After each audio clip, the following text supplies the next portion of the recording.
Hey y'all, welcome back to 20 Somethings the podcast. I'm Tiara and we're finally back with another video. We did take a brief break, but we're back and today we're having a mental health awareness discussion. I'm here today with Brianna and Derek, and we're going to be discussing different mental illnesses, and we're going to go over the definition of them as well as some different ways to cope with it and different experiences that we have had with these different topics. We're excited to do this today. This is a topic that a lot of us suffer from, and we all kind of feel like this discussion should be had more often, and it should be something that's normalized a little bit more than it actually is. Do y'all have anything y'all want to say before we start? No? Okay. Alright, so the first thing that we're going to talk about is anxiety. Anxiety is defined as an emotion that's characterized by feelings of tension, worried thoughts, and physical changes like increased blood pressure. An anxiety disorder is when you're having reoccurring intrusive thoughts or concerns, and it begins to interfere with daily functions. So, any of y'all want to start? So I suffer from anxiety. I learned at an early age how it felt to have that. I actually have panic attacks for that reason, but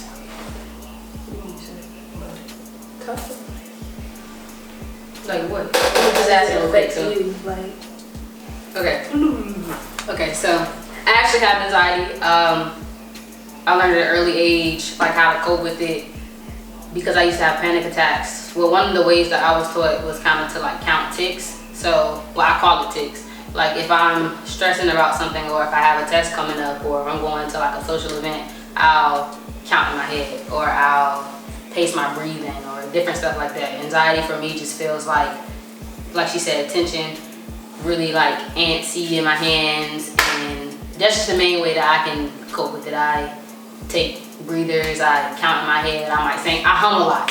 I'll sing songs or like make up my own songs, anything to kind of just relax me. What about you, Derek? Yeah, no, I got anxiety, but it started out as more like social anxiety, being in like large crowds. Anytime I was in large crowds, I would like my palms would get sweaty, I'd start shaking, be like nervous. That eventually developed into like this full-on anxiety. As far as coping with it, I went to therapy for it a lot.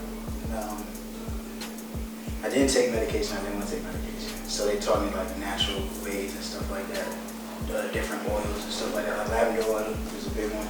That's like calming. Breathing techniques. Always, control your breathing, focus on your breaths to kind of calm you back down and bring you back to like to be in the moment. I think anxiety like comes from like anticipating something gonna happen. Yeah. When nothing's really happening. So when you breathe, it brings you back to the present moment, and it allows you to be able to calm down and kind of, leave it, I guess. I deal with anxiety too, but for a long time at first I didn't really know what it was, but I started to realize that it happened, like you said, like when I'm going into like large crowds, or when I like gotta talk in front of people. Like even before we shoot, a lot of the times I have like my anxiety start like flaring up, and I'm like, oh my gosh, I gotta sit in front of this camera and talk. So yeah, I think it's something that affects a lot of people, but a lot of people might not really know what it is or what's happening to them before they get into these situations. Everybody has anxiety, but where it becomes an issue is when you have it like all the time, and it lasts for long periods of time. But because it's not talked about as much as it should be, a lot of people don't know how they can deal with it or how they can find ways to combat it when it happens. They just go through with it, and it's like you don't know what to do. So a lot of the things that y'all said, the ways that y'all cope with it, those are good ways. Stress management, relaxation techniques, trying to replace negative thoughts with positive thoughts. So when you're going into a situation, instead of thinking, oh my gosh, these people are looking at me like I'm crazy, you think, I'm going to walk in here and these people are going to feel my presence and know that I'm such a wonderful person. It's going to put you in a different mindset, and it's not going to affect you as much as it normally would. As well as support networks, finding different people who are dealing with some of the same things to interact with those people and see how they deal with it as well. That can help you learn new ways to deal with it. And exercising, that's a huge way that you can deal with a lot of different mental illnesses, because it's something that you're doing that's taking your mind off the things that affect you. So, to add to the looking, that's where I think it came from. The social anxiety aspect is having like low confidence. mm-hmm. So being like insecure and like self-conscious of different things, thinking people like see that, and that'll develop anxiety. And I think one of the, like, someone don't know they have anxiety, like they may think they're just nervous. I think when you realize it starts to like hinder you from doing certain things, like you're not gonna go out. Going places. You're not gonna do this because this makes me feel that way. I think that'll be like when anxiety becomes a problem. Yeah. Because like I said, anxiety is a general emotion. Everybody feels anxiety for some reason or another. Longevity. Yeah, that's when it becomes a disorder. I actually took public speaking to break it, and it got worse. So. I had that class. But that's weird, because public speaking, well, yeah, that was bad too. At first, I used to want to be a public speaker. I still kind of want to. And then I realized that there's no way that I could do that. The next one that we're going to talk about is depression. We're going to cover a lot of different ones on this video, but I'm starting out with the ones that people know a little bit more about before we get to the ones that people might not talk about as much. Depression is a mood disorder characterized by prolonged feelings of sadness, loss of interest in daily activities. If symptoms persist for a period of at least 2 weeks, it's considered a depressive episode. Some of the causes of depression are the brain's physical structure or chemistry, history of depression, history of other disorders, stressful traumatic events such as abuse, financial issues, death of a loved one, hormone changes like menstrual cycles and pregnancy, and certain medications like sleeping aids and blood pressure medication. They can all cause you to experience depression. This is another one that a lot of people experience, and they just think that they're sad, but when those feelings of sadness are lasting for a long period of time, that's considered depression. And again, this is something else that a lot of people might not know how to deal with because they just don't know what it is that they're experiencing. I experienced depression after like the passing of my dad. For so long, I was just like, I'm just sad because I lost my dad. But when I realized that it was affecting me in ways that I didn't want to do stuff anymore, stuff that I was used to doing, and that I was just like changing, I could feel myself changing and becoming the person that I wasn't. That's when I realized that it was something deeper. And again, before my dad passed away, I didn't know much about mental illnesses or what they felt like or how they affected you. So I was very blind to everything. And then I started looking deeper into it, and that's what made me learn that I have been experiencing this for a much longer time than I even knew that I was. So, yeah, I take it. I've suffered from depression too, as well. That was another thing that was what I initially went to therapy for. I experienced depression early, probably like 15. I think it started from being like lonely. That's where it initially started. But I didn't really like comprehend being depressed until years later. Yeah. Until, like I said, it started affecting different aspects of my life.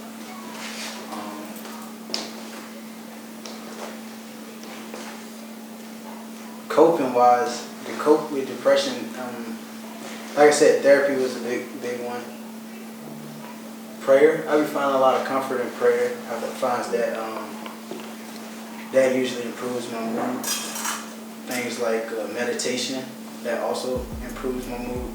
Those are, but depression is like a fight, because once you're depressed, it's hard to get yourself out. Yeah, it's real. It's like a hole, so it's hard to get yourself out of it. Because then when you do get out of it, you know, being sad is a regular emotion. Yeah. So every time you get sad, it's like that threat, that little like, damn, I might go back into it. Like a little trigger. And you definitely don't want to get back into that hole and you find yourself like it's like an everyday constant little fight. And that's one of the biggest, that's why I feel like this is one of the biggest ones, the hardest ones to kind of cope with, because anything can trigger it. Like, you can get sad for any reason, and it's like once you get into that emotion, it's easy to fall back. So I think therapy is a really good way to deal with depression. I have gone to therapy. It helps a lot having an outside person who doesn't know much about you just listen to you. Well, okay, so same thing with like kind of being ignorant to what's going on with yourself. You feel a feeling, but you don't know exactly what it is.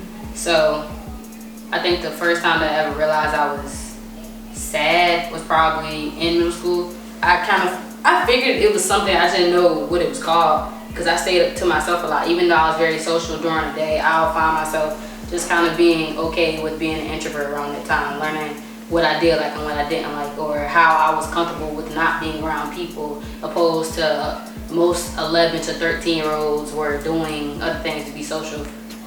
That's when I kind of noticed it was around the time my grandfather passed away and I moved to a different city and I felt awkward. And it kind of got worse as I got older. Like the whole therapist thing, I totally agree with them. That's how I kind of found my middle ground. Because around that time, how she was saying something about depressive episodes, I didn't even know that's what it was called, but I was crying every night for like 2-3 weeks. And I told my therapist, she gave me a psychiatrist. That's how I was diagnosed with depression technically. But I feel like the earliest that I felt that feeling, I was probably like 11, 12. And it's weird, you know, we kind of normalize things when we are so used to it, but having a therapist or a middle ground, or even just a friend to talk to who won't judge you, that always helps you, and finding things to do that you normally wouldn't do. So I just feel like around that time, I was always into like art and creating things like that, but I kind of found myself diving more into it when I'm in that mode. But you kind of learn yourself and how to normalize it too, and how to put yourself around people who understand you, and even if they don't take the time to judge you for it. So I mean, it's a battle. I'm sorry. It's a battle. It's kind of risky, and you just kind of have to take that time to be open with yourself too. Because sometimes when you're depressed, you're doing things to yourself to make it worse without trying to. So around that time, into that normal routine, knowing that you're gonna go through it, so it's like, well, it's gonna happen anyway, and you're making excuses for it instead of finding ways to get out of it. You almost get like comfortable in it. So it's like if you've been that way for a while, it almost it gets familiar, and you get comfortable in it. So you kind of feed the depression. Because even I remember when I was like in the thick of it, people would like tell me like little positive shit. And I was like, bro, I don't want to hear that. Yeah. You know what I'm saying? Like, bro, what are you? Well, it really does. I gave someone a tip one time, because people used to always tell me this and I never listened to it. When you say words like hate or never, or like negative things about yourself, and you keep notating it in your brain like, well, I'm not gonna be shit, or I hate that I did this, or I hate the way I look, or I hate the way, when you keep saying it and you normalize it over and over and over, you start to believe it. It's almost as if I wake up every day in the mirror and say, oh, wow, I look great, or you compliment yourself, or you say something that you did good that day, it makes you feel empowered, feel better. So sometimes it'd be us, like, as far as like our mental, like, we'll normalize these bad things, or even if it's really not true, you say it so many times, you can start to believe it. So I just say, stop with the negative words itself. I'm never gonna do this, or I hate that I did this, or that was trash. Like, try to take this time to learn yourself and figure out what's what. And I'm probably gonna say this a lot throughout this video, but it is very healthy to have this dialogue, because again, these are probably things that you're doing every day that you're not noticing that you're doing. But if you start speaking about it and vocalizing the things that you're experiencing and going through, it can absolutely help you, and even like, help you figure out things that you may need to deal with on a deeper level. This video is not to diagnose anybody with anything, because none of us are doctors, but we're just talking about things that we've experienced and things that people need to hear, because it might be something that you're going through that might be deeper than what you think. So One more thing on depression. Sometimes it comes off as anger too. Like anger is a big mask for being sad. So if you find yourself angry a lot, it could be a sign of depression. I don't know if you guys experienced that. No, I wasn't gonna say it, but that's exactly Kind of how I rough even got in that exterior state. all the time. Yeah, being like hard, being like Yeah. a hard shell, and really you just hurt. Yeah, you just want to cry. Just go ahead and cry. Facts. And also, if these are some things that you might see in people that you're around, like you might just need to talk to them about Yeah. it, because they might be going through something that they just don't want to talk to anybody about. You gotta check on your strongest friends. Yeah. Because they're so used to giving advice, they dishing it out, they never can receive it. So The next thing is overthinking. Overthinking is to think about something too much and for too long, and it has harmful effects on a person mentally and emotionally. Everybody overthinks. Like a lot of these things, everybody experiences these things on a daily basis, but when it becomes something that you're experiencing very often, that's when it becomes a mental illness. So some symptoms of overthinking are continually comparing yourself to the people around you and how you measure up, focusing on worst case scenarios involving yourself or loved ones, reliving past failures or mistakes over and over so you're unable to move past them, worrying about future tasks and or goals until they feel almost impossible to accomplish, reliving past traumatic experiences like abuse or loss, leaving you unable to cope with them, and an inability to slow down the racing of vague thoughts, worries, or emotions. So just like we were just discussing with depression and anxiety, when you're constantly thinking about the things that make you depressed or make you anxious, that's when you're overthinking and you're trying to put yourself back in that state. yeah. So you can be a trigger to yourself in order to go back into those mental states.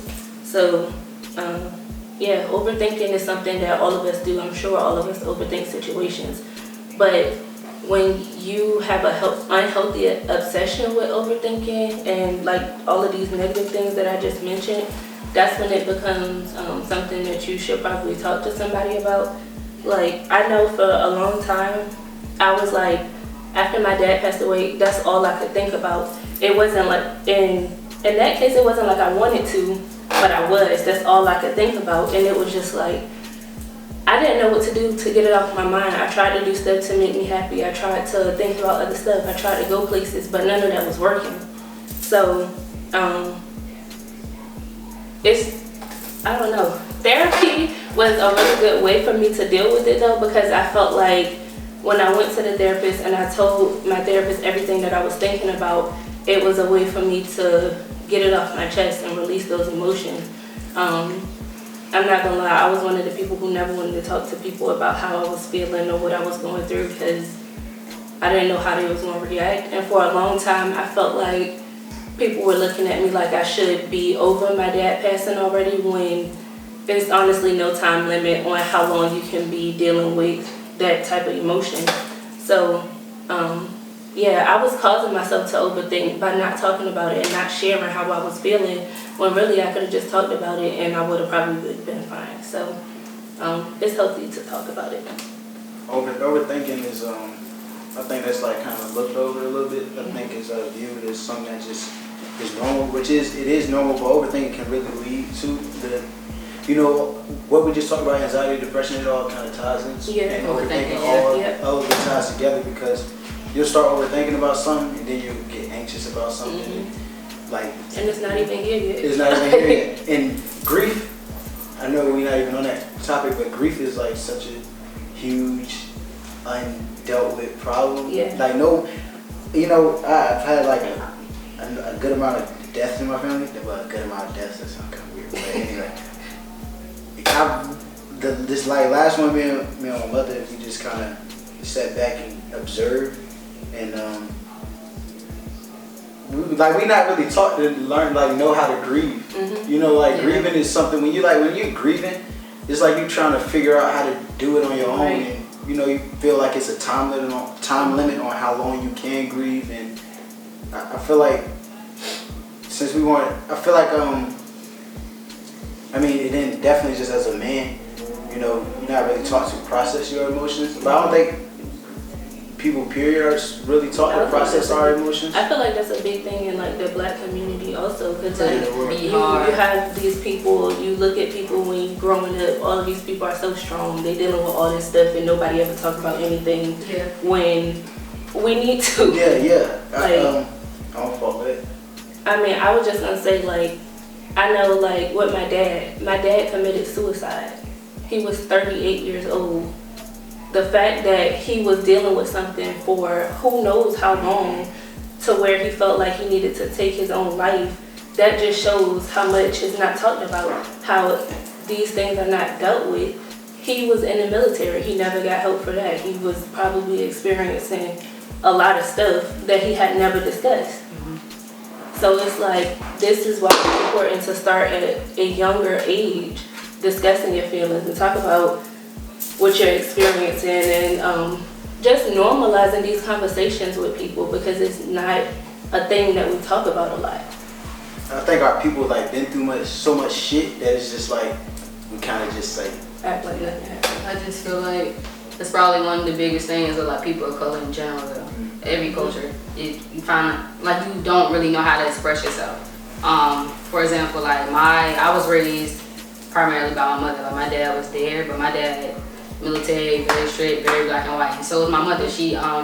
I never seen my mother cry or have any state of emotion till I was around like 15, 16. Well, 14, 15. That took her to have a stroke to even show us any emotion. So as far as like people of color, not even just men, like we take it hard on men in general as far as showing that emotion, but to be a woman and I'm the youngest of 6 girls and all of us don't know how to show our emotion until we're 21, 20, it's kind of bizarre to me, especially from having friends of different ethnicities or races. It's like you see how they kind of move with their family. Like it is important, and overthinking, I feel like that ties along with anxiety so close, because that's how I start to panic.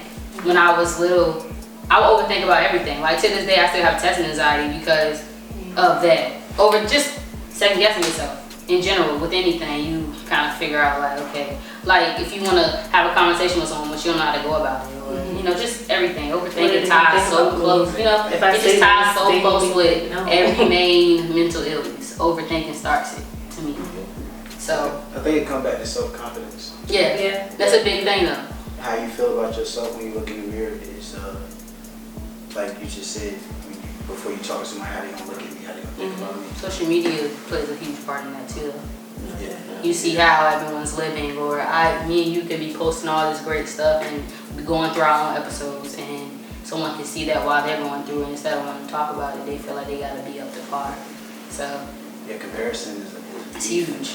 And I feel like that's why I feel like to talk about mental health and to spread awareness more was always something that should have been important, and it should have been put in place a long time ago. But especially now, because we have so many children who are like committing suicide and are becoming depressed. Because why? Like, because we have social media and we have all these other influences that are. So the next thing that we're going to talk about is hypervigilance. That is an enhanced state of sensory sensitivity accompanied by an exaggerated intensity of behaviors whose purpose is to detect activity. It may bring about a state of increased anxiety, which can cause exhaustion. So that's kind of like when you're constantly anxious and waiting for something to happen, or looking for things that are going to happen, and looking for the danger in different situations. It's not a condition itself, but a way of behaving that may be caused by trauma or an underlying mental health problem, such as PTSD or anxiety. Some things that trigger hypervigilance are feeling claustrophobic, crowded environments, uncertain situations, reminders of past trauma, arguments and shouting, criticism or embarrassment, competing demands or expectations, chaotic behavior by others, feeling of abandonment, feeling or anticipating pain, and being emotionally distressed. Well, I'm not gonna say I suffer from hypervigilance, but it is a trait that I carry. I don't want to say badly, but it's like one of my main flawed things that I've noticed about myself.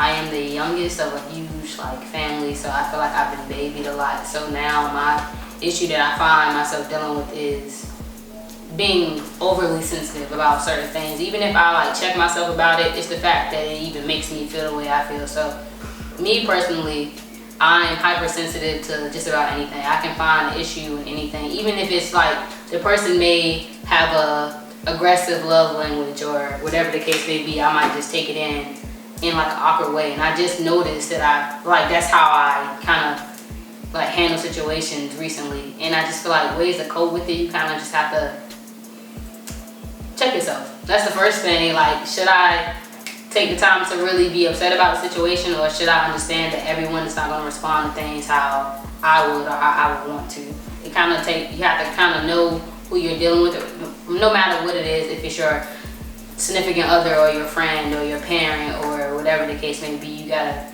kind of even have that talk with them if you feel like it's needed, that I might take this way, but it's just a learning process really. So I feel like it's a big trait that a lot of people carry, kind of in the state of trauma. Like if you've been, this is kind of dramatic, but if you've been cheated on, or like if you've seen someone that you love get hurt, sometimes hypervigilance plays a part in that, because you don't want it to happen again, or you don't want to see it happen to someone else. It's like, it's trauma.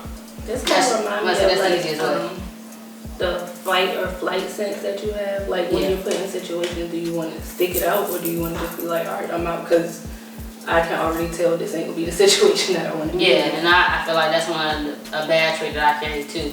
If I say something more than once and I feel like beating myself up too much about it, I'll take myself out of it. Like, I feel like it's healthy to put yourself in situations that are good for you, but I also feel like it's not healthy to take yourself out quickly. And that's something I'm learning every day. Like, stick it out with this friendship, or stick it out with this person, or whatever the case may be, because it is healthy to make sure that you're good, but it's not to shut everyone out when it's not going your way. So just be a little more open to know that everyone's not like you, or everyone's not going to take in something like you would. Like, you summed it up. I didn't have anything to add. I just learned about this one. I was about to say this was a good thing to do too, because I learned about this, and this is probably something that I do a lot. When I be in situations, I'll be like, that look a little sketchy. But some other techniques to like manage hypervigilance kind of are relaxation, exercise. Like I said, exercise is gonna be a way to cope with any of these mental disorders. Mindfulness, like being mindful of your surroundings, who it is that you're with, like you said, whether it's a friend, a significant other, whoever, just understanding that person a little bit more in depth, because you know yourself and you know how you might react to certain things. Communication, just being open with people about the things that you're experiencing and what it is that they're doing that may be making you uncomfortable. And objectivity, this was a good one to me when I was looking this up. Looking for objects that help determine if there's a need to be on guard or not.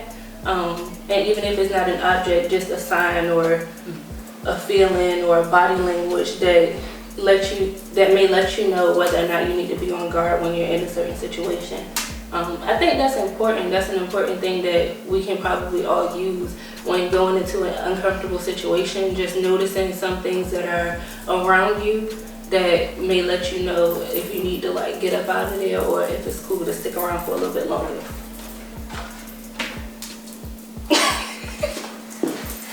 Alright, the next one is suicidal thoughts and feelings. So suicide is taking your own life. Suicidal thoughts and feelings consist of talking about suicide, making statements like I wish I were dead, or I wish I hadn't been born, getting the means to take your own life, like buying a gun or stocking pills, withdrawing from social contact and wanting to be left alone, and not just like regularly wanting to be to yourself for a little bit, but actually removing yourself from society in a way and preparing yourself for taking your life. Having mood swings such as being emotionally high one day and deeply discouraged the next day, being preoccupied with death, dying, or violence, feeling trapped or hopeless about a situation, increasing uses of alcohol or drugs, changing normal routines such as eating or sleeping patterns, doing risky or self-destructive things like using drugs or driving recklessly, giving away belongings or getting affairs in order when there's no logical explanation of doing it at that time, saying goodbye to people as if you won't see them again, developing personality changes or being severely anxious or agitated, particularly when expressing some of the warning signs listed. With suicidal thoughts and feelings, the warning signs are not always obvious. You're not always able to tell that somebody is feeling that way, and they vary from person to person, but some make their intentions more like noticeable than other people do. This is like a big one for me because, like I said, my dad committed suicide. He committed suicide 4 years ago. Like I said, the warning signs vary from person to person because with my dad, I could not tell that anything was wrong with him. I saw him like the week before he committed suicide and everything was good. I talked to him the day before he committed suicide and we was planning like a trip for me to come visit him.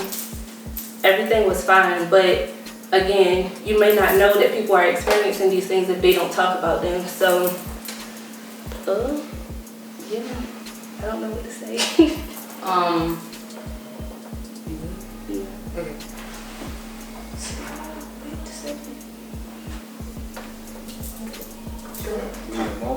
Yeah, we just talk. I don't want you to slouch your No. With like she said, with suicidal thoughts and suicide in general, it varies from person to person. You want me to wait?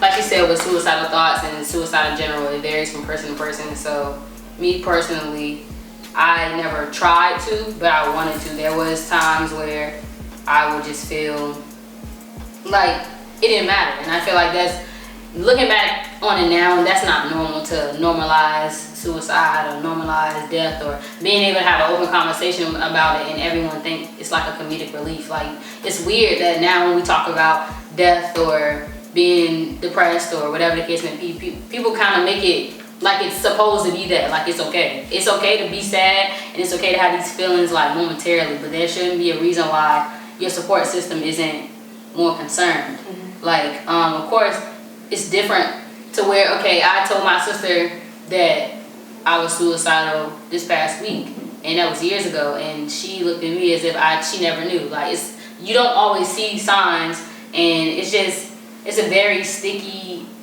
topic to talk about, because to want to take your own life, no matter how bad you normalize or how bad you're feeling, is crazy. Mm-hmm. Like, there should be no reason why we normalize it how we do, and I just feel like it's so many ways that you could cope with it, but I just always feel like you should talk to someone. Or around that time, I keep saying this, but you gotta kind of find what's with you. Like, these negative thoughts that you're having is for a reason. If it's about, for example, if it's about weight, you gotta figure out a new way to eat or to not do this. Or like, it's just, sometimes we be so hard on ourselves, we don't see that it's us causing the problem. We think it's everyone around us or this and that, or the negativity, we let it weigh us down for whatever reason. It's a sticky topic. And I just feel like perseverance is the biggest thing to me, because sometimes when you're in this spot, like, oh, I'm so sad because of XYZ, and I'm so stressed because of XYZ, we don't see that if we keep trying and we keep praying or whatever may work for you, you're gonna get to where you need to go. 2 years ago, I wouldn't have thought I would still be here right now. So it's definitely something that you have to be strong about, and perseverance is like the main thing for me when it comes to being like in those thoughts. Perseverance and remembering that those feelings are only temporary. You're not going to be feeling that way for the rest of your life, and if you are, that's when you can realize that something is seriously wrong. But most of the time, it's only temporary. That's only a temporary feeling, and you're going to make a decision about that temporary feeling that's going to be permanent. And I think the most important thing that I want people to take away from this specific topic is that when you make this decision, you're not only making this decision for yourself, you're making it for the people around you, and you're leaving them with a much bigger burden than you probably thought you would have been. In that moment, it seems like that's the best thing to do and that nobody might care, but you're gonna leave a lot of people who care a lot about you. So it's important to remember that. And the National Suicide Prevention Lifeline is 1-800. I just want to tell you guys to always stay true to yourself, and even though that sounds really cliche, just like I said, find this time to figure out what's for you. Thank y'all for joining us. I really hope that this video was helpful to y'all out there. If you're experiencing or going through something, or if you notice some of these signs in your friends or family member, don't be afraid to reach out to them, speak to someone, and get help. Thank you for watching, and I hope to see you on our next video.